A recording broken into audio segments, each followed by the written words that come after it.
বন্ধুরা, আজকে তোমাদের শোনাবো দেবর ভাবির খেলাধুলা গল্প। পুরো গল্পটি শুনলে আশা করি তোমাদের দাঁড়িয়ে যাবে। তাহলে চলো শুরু করি। দেবর হয়ে ভাবির সাথে শারীরিক সম্পর্ক করতে যা করে না তোমার। জয়ের বড় দাদার বিয়ে হয়েছে প্রায় 6 মাস হল। তার দাদা শহরে চাকরি করে, বৌদি বাড়ি থাকে। দাদা প্রতি মাসে একদিন করে বাড়িতে আসে। জয়ের বয়স প্রায় 17 বছর।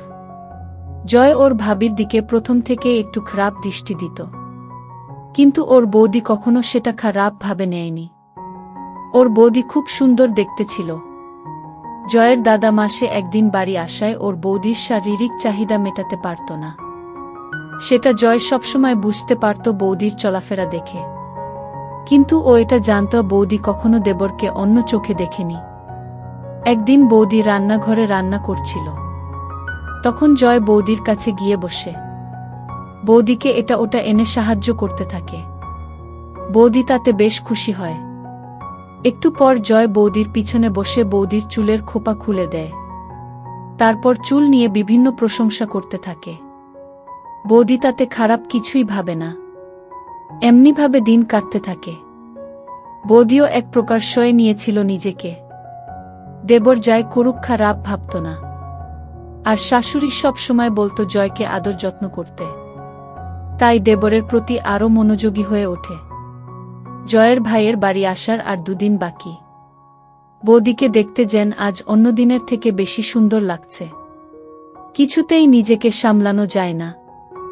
বৌদি যখন স্নানের পর নিজের চুল আঁচড়ায়, তখন জয় হঠাৎ ঘরে ঢুকে বৌদি গায়ে হাত দেয়। আস্তে আস্তে হাত বুলায় দেহের বিভিন্ন অঙ্গে। বৌদি কিছুক্ষণ একদম শান্ত হয়ে থাকে, যেন তার অনেক বেশি ভালো লাগছে। তারপর বৌদি লজ্জা পেয়ে একটু সরে আসে। বৌদি, এমন কেন করছো? আমি যে নিজেকে কেমন যেন হারিয়ে ফেলছি। জয়তাই বৌদি, তোমাকে আজ এত হট লাগছে যে আমি নিজেকে সামলাতে পারছি না। আমি কি করব বলো? তুমি আর আমি যদি। বৌদি, যাহ, এমন বলো না। তোমার ভাই আসবে 2 দিন পর। সে এসে যদি ধরে ফেলে? জয়, তুমি সারা জীবন তো ভাইয়ের থাকবা, আমার একটু হও।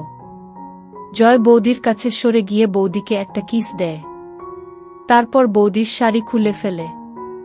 তারা নিজেদের দুটো দেহ একসাথে করে ফেলে। বৌদিকে জয় খাটের উপর শুইয়ে দেয়।